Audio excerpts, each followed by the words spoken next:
Hello everyone, Carthage must be destroyed. I have not done a vlog for a while here of my painting stuff, so I thought I would just share with you all what I've been working on and how it's related to the recent Kickstarter that I've got running.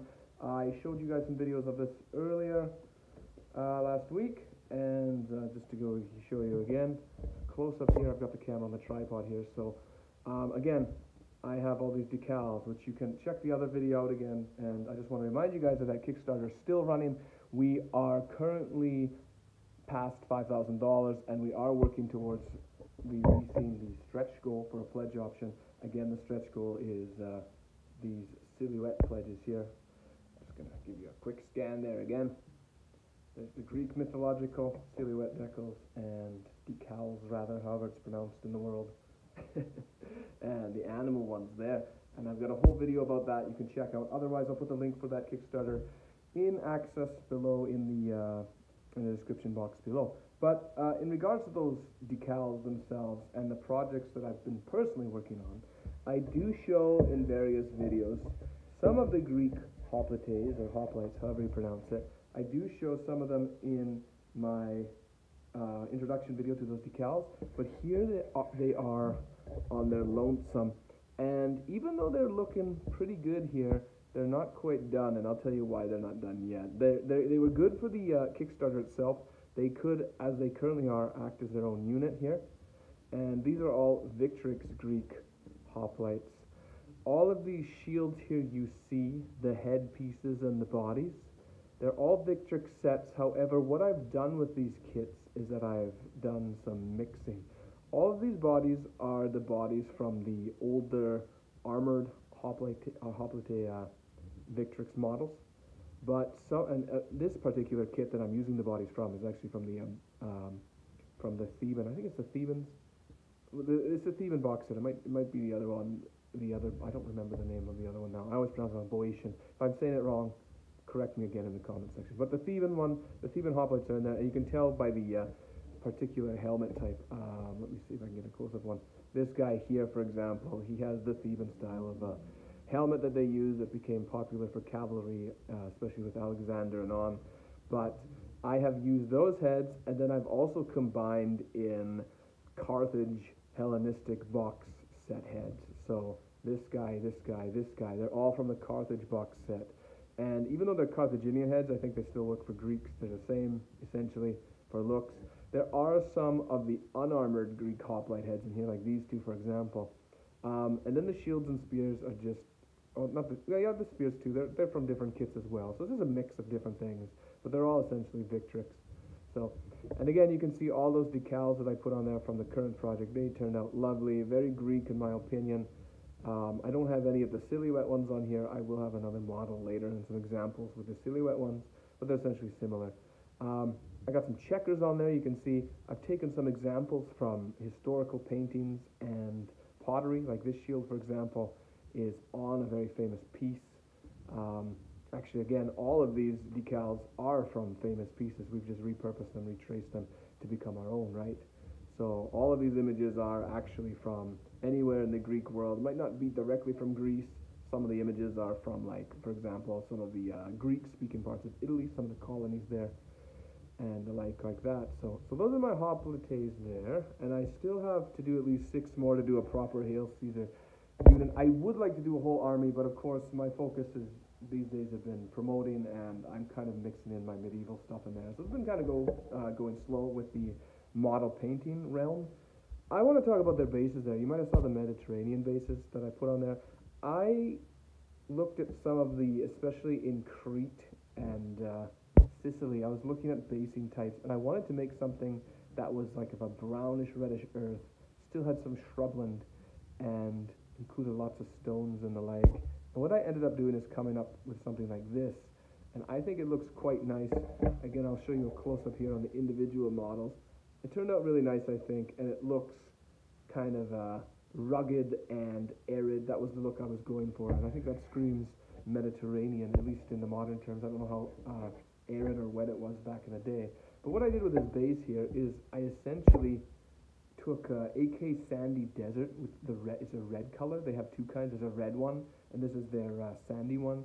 and I just put it straight on like so. But what I did include as well is, and these ones here were my initial test. You can tell that the rocks are kind of just sitting on the grass, which doesn't make a lot of sense.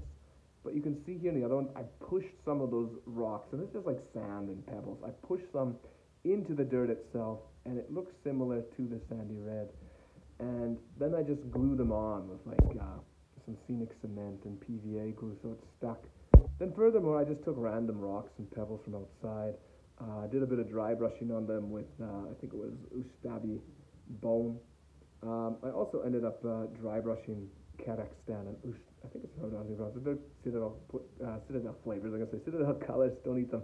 They're Citadel flavors. Citadel colors that I've dry brushed on top to give it a bit more pop. So on its own, it worked pretty good, but I just wanted to add a little more, and that's how I experimented with. And then I think I got in the end here.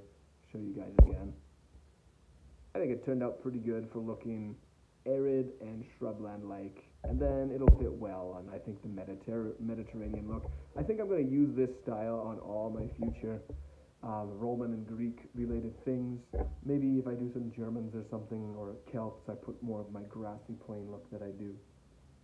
So now I was saying that these guys weren't done, and that's because they also have these shield skirts. I don't know if that's what they're called, but I'm going to call them that. These are from the Victrix box set as well. You can see they're still a work in progress, but I go kind of checker heavy, some stripes. I make them look fancy. I want them to look fancy and nice. So they're still going to have a lot of work on there. But just for the project itself, those shield skirts slightly cover up the decals, and I didn't want to put them on while the project was running. So yeah, these guys aren't varnished. The shield skirts aren't done, but there's only 3 of them anyway. And I'll just, the kit comes with, I think, 3 per sprue. So among, I think, how many I got there? I got 10. I think it's every 8 guys or so have 3 shield skirts. And I'll include those in as well. I might be wrong about that number, but I don't know. And then other than that, what have I been doing? Oh, camera there, that's okay. Other than that, I've just been building more Victrix guys. Here's a good example where they've not been painted. I put together here a guy that has a Carthaginian head, and then the Theban kit has specific drapery, which is supposed to represent the sacred band of Thebes, I think. But I think it looks cool. Every kit, like if you get the Spartan kit, they have a specific look. If you get the Athenian one, they have some specific drapings and helmets. They're all a little different, but I made mine different by putting on some Hellenistic Carthaginian heads. So these guys could maybe be used for later hoplites, Alexandrian age, and when they're kind of going out of style and pikemen are replacing them. Maybe this is more appropriate for Sicily or something. So there's that guy, and then I got a musician. I still got to build a bunch more, but that's what I'm working. And then eventually they're going to fill out the rest of that unit there.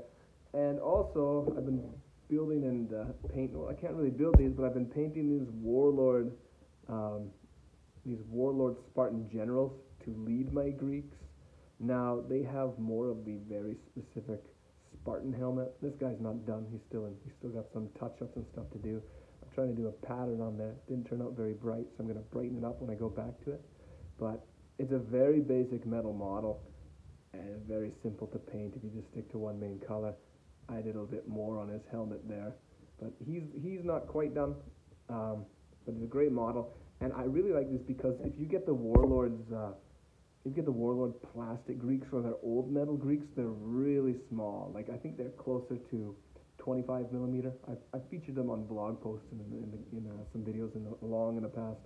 But I like their most recent Spartan metal generals, and the reason being is that they are more akin to the size of Victrix. So these guys actually sit really well together for 28 millimeter because the latest Spartan generals, and I don't know about the other Greeks in there, their older ones won't match for size, but their latest Spartan ones fit really well with the Victrix models. Again, here's another one. It comes in a kit of 2. Again, I went crazy with the checkers because I love checkers on guys. But this guy's still a work in progress. I'm going to probably put a decal for my project on here. I think I'm going to put one of the silhouette decals because I haven't done one yet. But again, size-wise, I think it just mixes really well with the Victrix hoplite, just like the proportions, like the hand and the head. So if you want some unique-looking Spartan generals, or just some Greek generals, check out Warlord's Metal Spartan generals. I think they're specifically called the Spartan generals. I don't think they've done any other Greek generals or commanders since these ones. These I think they are the newest. If somebody knows otherwise, please correct me.